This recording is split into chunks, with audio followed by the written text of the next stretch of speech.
그래서 또 중요한 정부 운영에 반영을 해가지고 신설되는 수석급 홍보기획관은 박형준 전 의원의 내정이 공식 발표됐습니다.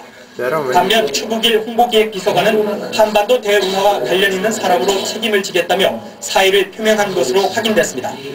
그러나 당초 오늘로 예상됐던 청와대 직제 개편 발표는 일단 내일로 미뤄졌습니다. 국토해양비서관실을 기존 경제수석실에 남길지 국정기획 수석실로 옮길지 등의 해결해야 할 현안들이 남았기 때문입니다.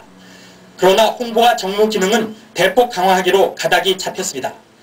이에 따라 홍보기획관 산하에 홍보 1, 2, 국민소통, 연설 등 4개 비서관이 설치되고 정무수석 산하엔 정무와 정무기획, 행정자치와 시민사회 등 4개 비서관이 설치되지만 일부 비서관의 경우 변동도 예상됩니다. 이런 가운데 정몽준 의원을 비롯한 여당 일각에선 총리를 비롯한 전면 개각의 필요성을 강조했습니다. 그러나 청와대 측은 아직 개각 방향은 결정된 것이 없다며 선을 그어 당청 간의 온도차를 보이는 것은 아니냐는 해석도 낳고 있습니다. KBS 뉴스 이석구입니다. 네, 그러나 정진곤 교육과학문화수석 내정자는 오늘 임명장을 받지 못했습니다. 정 내정자는 자신의 논문에 대해 중복게재 논란이 일자 발령 보류를 스스로 요청했습니다. 김건우 기자의 보도입니다. 정진곤 내정자가 지난 2000년 한국열린교육학회지에 발표한 21세기 사회와 열린교육의 필요성이라는 논문입니다.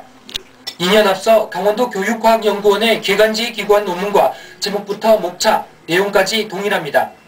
같은 논문을 발표하면서 그런 사실을 밝히지 않은 것입니다. 지난 96년 같은 개간지에 실은 또 다른 논문은 절반 정도 새로운 내용을 추가해 이듬해 소속 대학인 한양대의 교육논총에 발표하면서 인용 사실을 명시하지 않았습니다. 일률적으로 말씀드리기는 좀 어렵습니다. 하지만 동일한 내용을 가지고 여기도 싣고 저기도 싣는 건 좀 곤란한 것이 아닌가.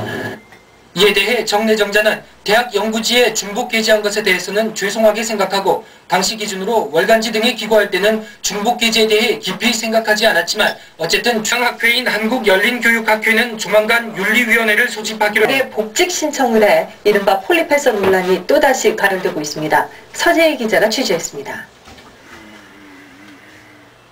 류익 전 대통령 실장이 청와대를 나온 지 불과 나흘 만에 오늘 서울대 지리학과 교수로 복직 신청서를 냈습니다. 혹시 언제 제출하셨습니까? 언제 제출하셨나요? 오늘 아침에 제출하셨거든요. 서울대 측은 일단 복이다. 이에 따라 류 전